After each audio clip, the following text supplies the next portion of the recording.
A U.S. Army colonel was awarded a medal, the body of a fallen soldier was returned, and a flight was denied. What happened next shook the entire nation.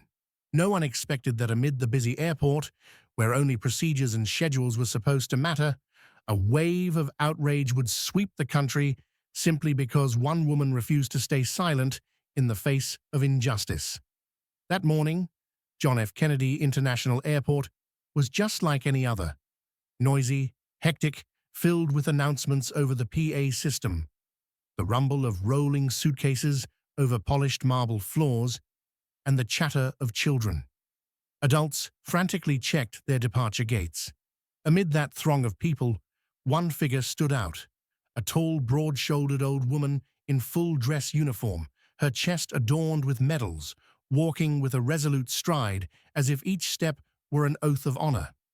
She was the old woman, age 56, a long-time U.S. Army officer who had served more than 3 decades in combat zones from the Balkans to the Middle East. Her face revealed nothing, yet her deep-set eyes betrayed a calm born of hard experience. She didn't need anyone to know who she was, nor was she seeking the spotlight. She'd come for one and only one purpose: to bring a young soldier home. That soldier was Private First Class Thomas Ellis, just 21 years old, killed in an ambush in Al-Anbar province, Iraq.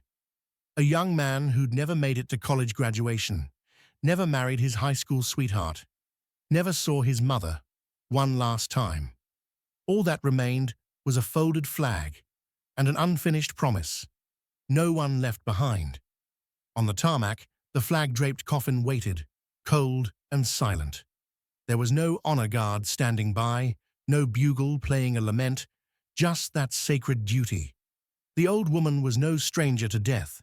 She had lost comrades, witnessed silent sacrifices in bomb craters, on ambushed convoys, under a hail of artillery fire. Yet every time she escorted a brother in arms home, her heart felt as though it were being squeezed, not from pain, but from responsibility. She knew that behind each casket was a family waiting. One mother, one sibling, a small hometown where the church bells would toll again for another fallen son. Her boots clicked against the airport's marble floor, steady and deliberate, the rhythm matching her heartbeat. On her left breast, medals glinted under the fluorescent lights: a bronze star, a purple heart, a legion of merit.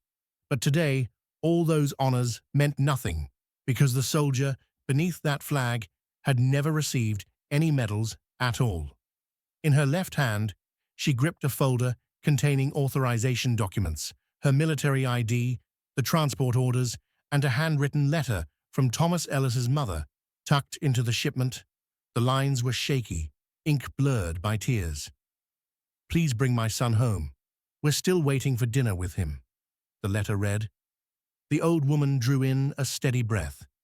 She knew she was about to embark on a different kind of mission, not a march to the battlefield, but a journey between the callousness of civilian bureaucracy and the dignity owed to a fallen soldier. Airports weren't battlefields, but sometimes the toughest fight was demanding respect for those who had already paid the ultimate price. She approached the national jet check-in counter, chin held high, breathing measured. A long line of weary passengers stretched behind her, none paying her any mind. But she didn't need the attention. She needed to complete her mission. She laid the folder down on the counter gently, but with conviction. The young check-in agent, a blonde woman named Amanda, in a Navy uniform, accepted it. She nodded curtly and began typing. At that moment, the old woman had no way of knowing that a chain of events was about to begin. One challenge she had never faced in her 34 years of service.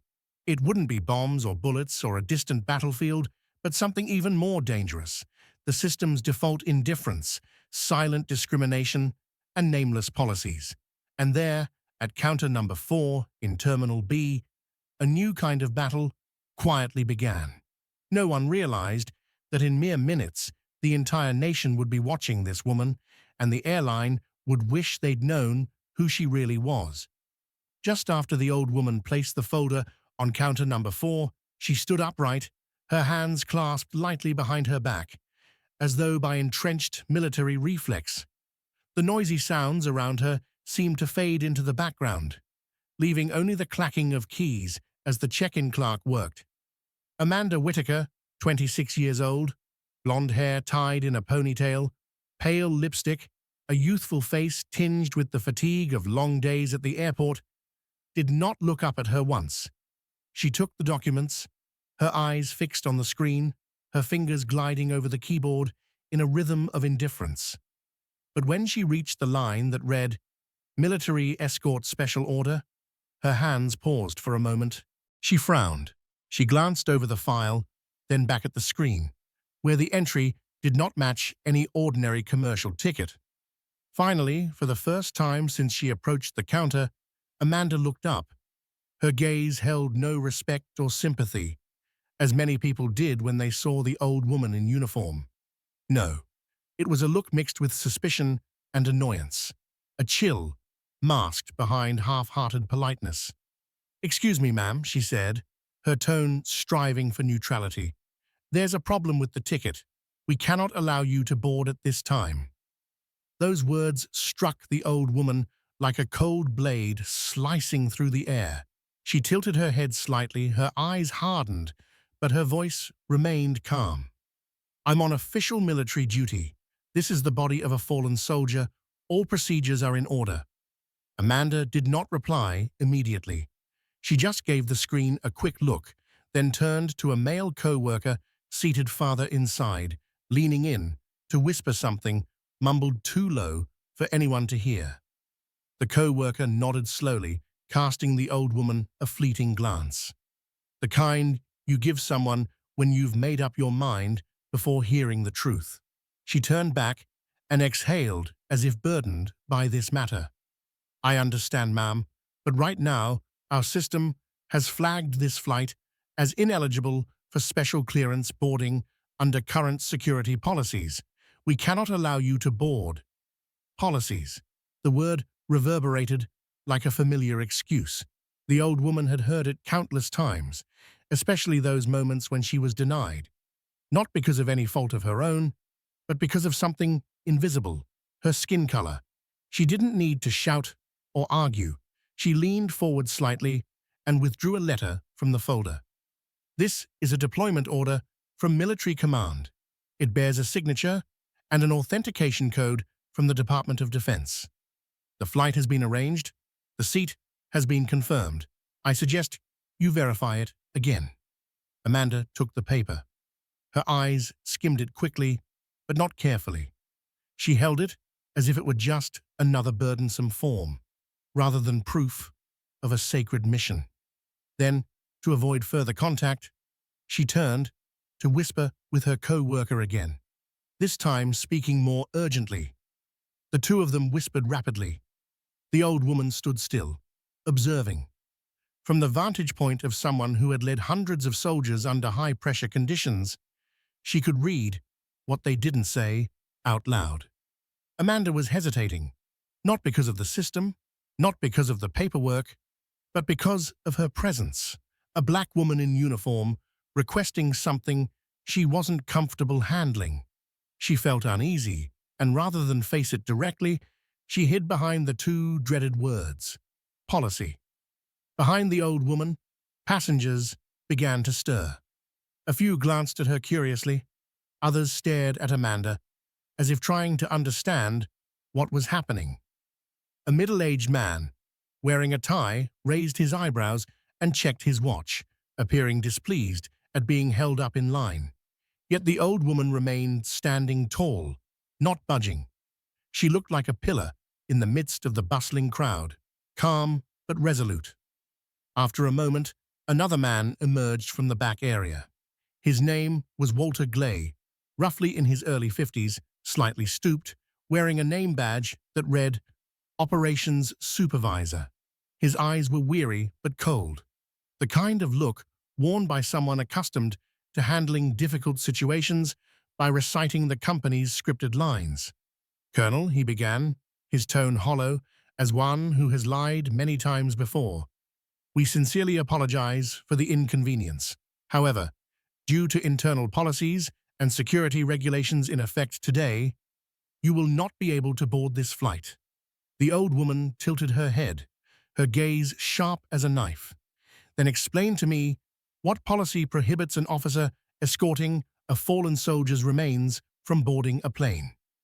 Walter pressed his lips together, not replying immediately. The question was too direct. His face twitched ever so slightly before folding into a forced smile. We cannot publicly discuss the security policies in detail, ma'am. We are simply following orders. Nothing personal. Nothing personal. A familiar phrase, but the old woman knew its true meaning all too well. They know you have the right, but they don't want you to have it. It was a soft refusal disguised in bureaucratic language. At that moment, none of them, Amanda, Walter, nor the waiting passengers, could have predicted that this seemingly routine action, this innocuous refusal, was about to ignite a blaze the airline could not extinguish.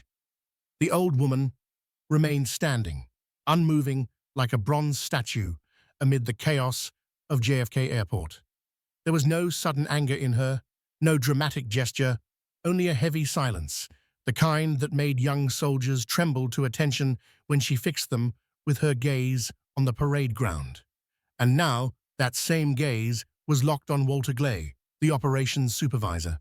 He froze, his eyes flicking toward Amanda, who stood behind him awkwardly, twisting her computer screen around as though searching for any escape from the tension.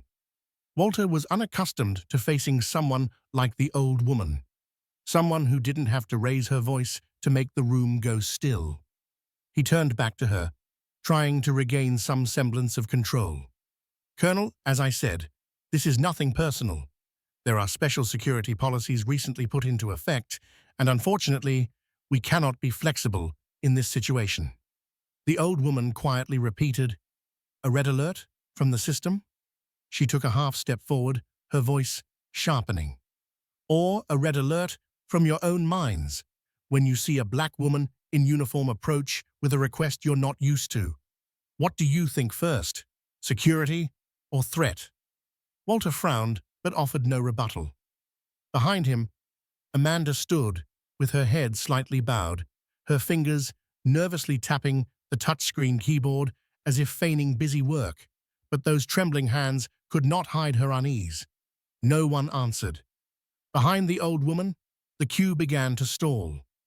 A red-haired woman, holding a small child, glanced at her, then leaned to whisper to her husband. A young student, in a grey hoodie, paused his phone call, his eyes fixed on the unfolding scene. One by one, people began to sense that something was wrong, even if they didn't yet understand why. The old woman knew it, and she knew this was no longer just about her. "I am not asking for special treatment," she said, enunciating each word carefully. "I am not seeking a free pass or an upgrade. I am simply completing the mission entrusted to me by this country, and you." She paused, her eyes sweeping over Amanda and Walter. "Representatives of a civilian system are intentionally blocking that mission for no reason other than the word policy." Walter swallowed. A moment later, he did what the old woman had seen many people do in these situations. He shifted responsibility upward. "I will call my superior. Perhaps they can offer a more appropriate resolution." The old woman nodded, but her eyes had shifted. It was no longer just personal indignation. Her gaze now belonged to a woman who understood that if she did not stand firm here today, then another soldier might be humiliated next time, and no one would know.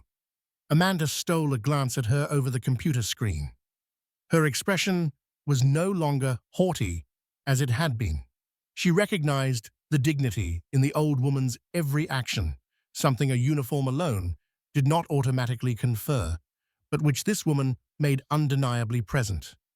Walter took a few steps back, pulled his phone from his back pocket, and walked through a frosted glass door marked "Staff Only." The old woman did not flinch. Inside her, the silent fire of fallen soldiers burned fiercely, and she knew that what was happening was not merely a passing insult, but a test. A test to see whether a soldier's honor still mattered to this system. And the old woman would not fail that test. The frosted glass door closed behind Walter Glay, leaving an awkward emptiness between the check-in counter and the old woman, who still stood, motionless like a stone pillar in the terminal. A strange silence enveloped counter number 4. Amanda remained there, her hand hovering over the touchscreen keyboard. But she had stopped typing long ago. The cold detachment in her eyes was gone, replaced by a vague unease, worry, even fear. The old woman stood still, resolute. No words needed to be spoken anymore. She knew it. The crowd knew it. The truth was now too clear to ignore. The silence stretched on, suffocating. The old woman stood firm, her eyes unwavering, as the passengers around her slowly began to stir. More phones were raised. More whispers began to ripple through the crowd. The atmosphere had shifted from the usual airport hustle to something far more intense. A moment of collective realization.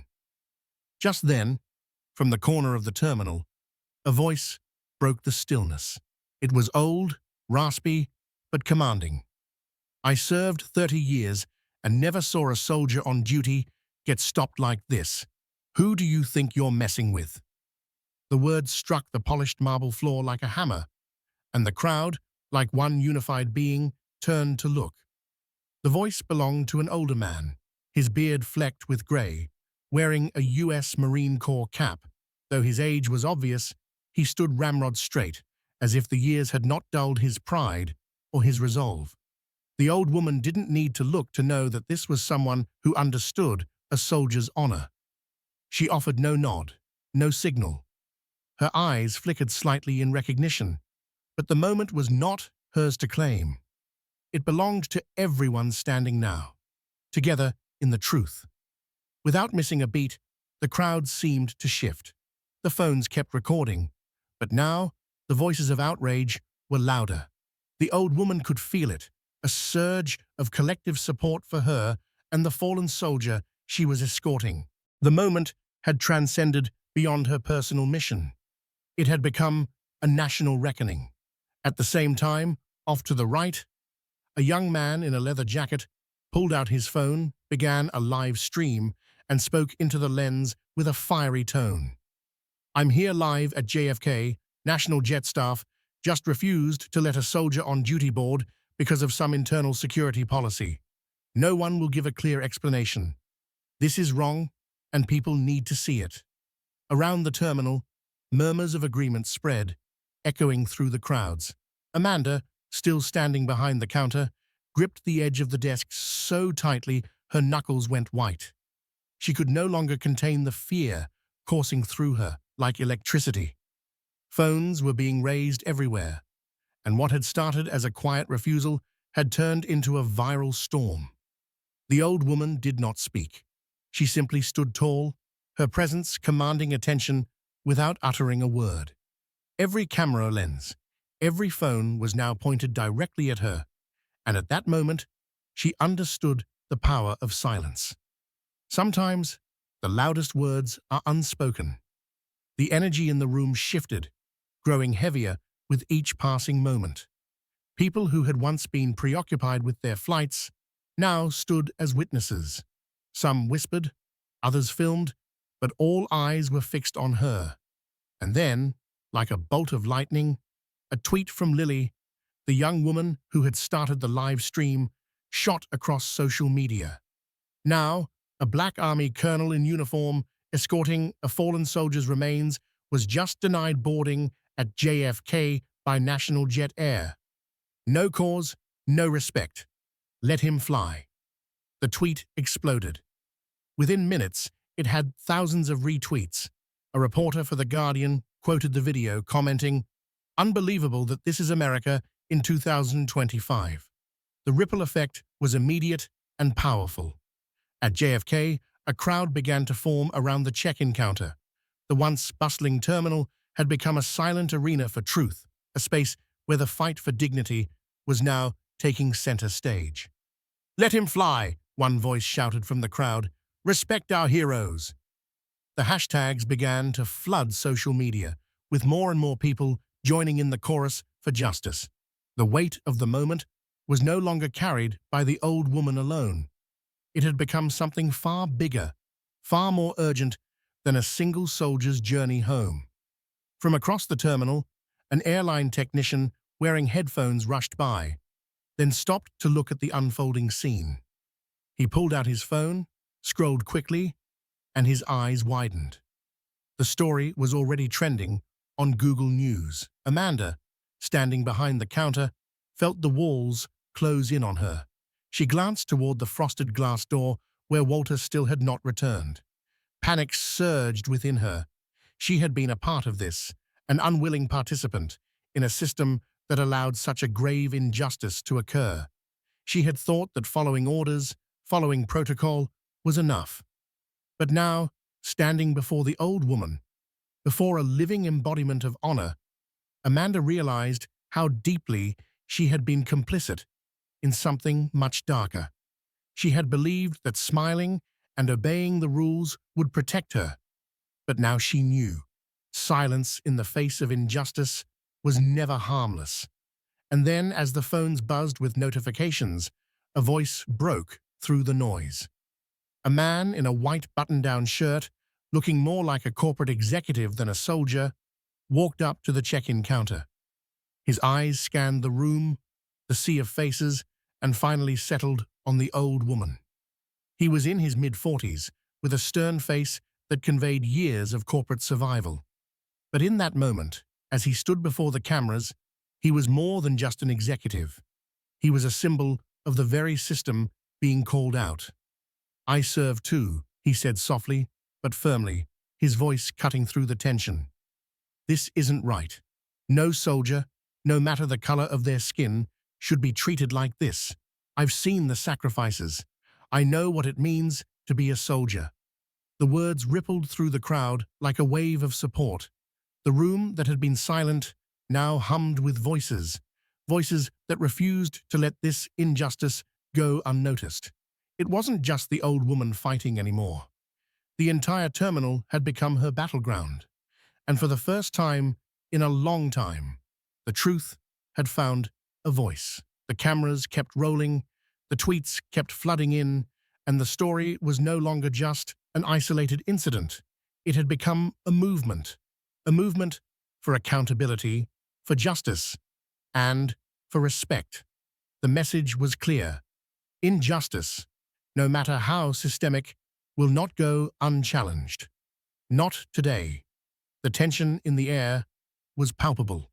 Walter Glay, the operations supervisor who had tried to justify the airline's refusal, remained trapped between the public outrage and the mounting pressure from his superiors. The glass doors leading to the back office remained closed, and his uneasy silence spoke volumes. He had hoped the issue would just blow over, but it was clear now that the storm he had helped create was only growing stronger. Across the terminal, the crowd had expanded. People continued to gather, their phones raised, capturing every moment. The once busy and impersonal space had transformed into a stage for a story that was not just about one soldier, but about every person who had ever been denied dignity in the name of a system. The cameras flashed, the tweets surged, and the words, "Let him fly," were now etched into the hearts of those who stood as silent witnesses. Behind the counter, Amanda's hands trembled as she attempted once more to re-enter Marcus Jackson's details into the airline's booking system. She was no longer typing with any confidence. Each keystroke felt like a futile gesture, a mere attempt to regain some semblance of control. She glanced at Walter, who had just received a call from his supervisor, and felt a rush of guilt flood through her. The system, the policies, and the indifference, these had been her shields, but now they felt like hollow excuses. She had to confront the truth, even if it terrified her. From the corner of the terminal, An older man, wearing a Marine Corps cap, stepped forward. His voice, though old and worn, carried the weight of a lifetime of service. "I fought in Vietnam," he said, his words steady but filled with passion. "And I've never seen a soldier on duty get treated like this." The old woman remained still, her posture straight and unwavering. She had heard the words of many, but she had yet to speak herself. The crowd had shifted, now fully aware that something was deeply wrong. It was no longer just the old woman's fight. It was the fight of anyone who understood the value of honor, respect, and duty. And they had begun to stand with her. "Let him fly," a voice rang out from the crowd. It was a call to action, a demand for justice. The phrase echoed through the terminal like a rallying cry, and soon it was joined by more voices. "Respect our heroes." The words surged like a wave, spreading through the crowd, creating a unity that no one had anticipated. The old woman remained unmoved, but the strength of the people around her was undeniable. At that moment, the media took notice.